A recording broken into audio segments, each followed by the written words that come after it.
This right here is the summary of the concept of barakah in Islam. Let me translate this for you. Wabarik, and oh Allah, put blessing, put huge, unbelievable, never-ending blessings.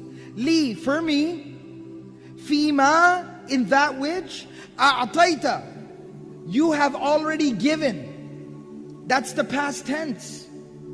It's the past tense, a'tayta, meaning what you have already given.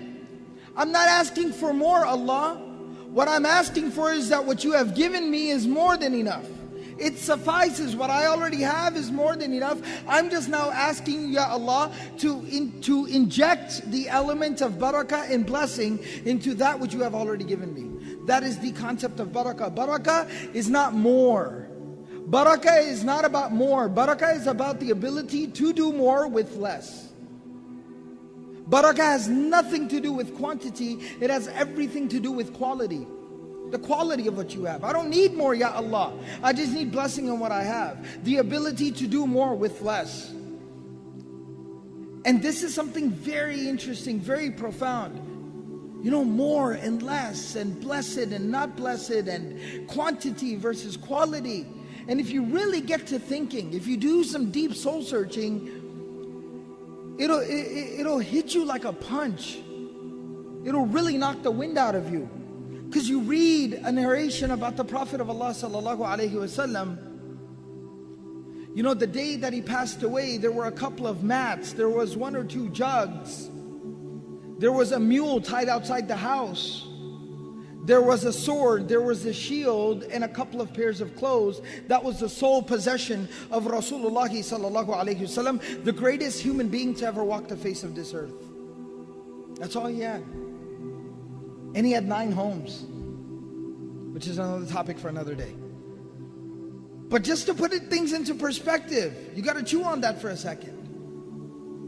Today we got 1 home, 5 people within the home, everybody's got a job, everybody's working, and we're still in debt. Something's wrong, something's missing. And this is where I want to get down to the core of the issue. I'm just going to lay it down. And I'm going to apologize before I lay it down that if I do offend anyone, or if I cross any lines, just please forgive me. Meet me in the bazaar, I'll buy you a hot dog. A halal hot dog, all right? Right? So just come to the bazaar, I'll feed you a hot dog, all right? Don't be mad at me. So I'm just going to say it like it is. We have a lot of discourse, we have a lot of conversation, we have a lot of discussion in the Muslim community today about Sharia compliant financing, halal this, Sharia compliant that. And I'm not criticizing, the people that are providing these services. They are very good, beneficial services for those people that need them. But I am keeping it real with y'all for a minute.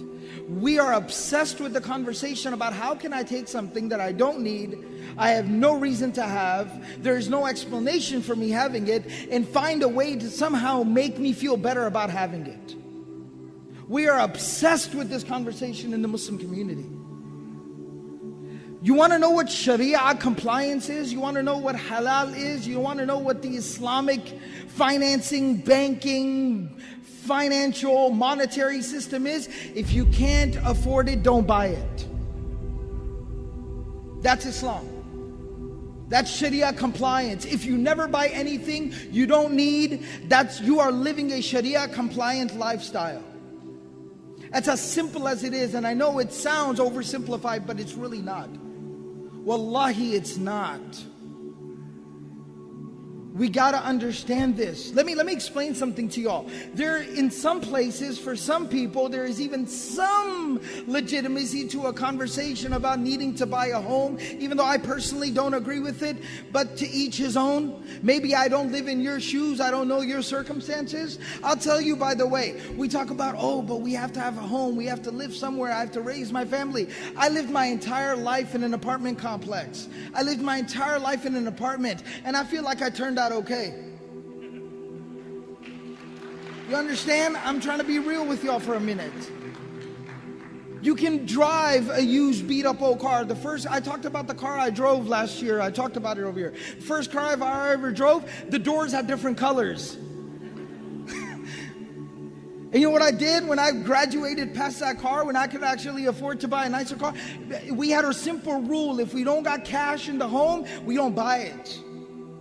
If you ain't got cash, you don't buy it. I know that sounds oversimplified to some people, but that's how you live your life. That's how you live a responsible life.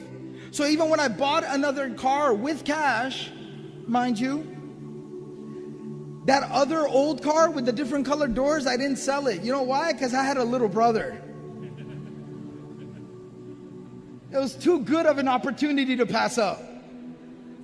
And I made him drive it until he drove the wheels off of it.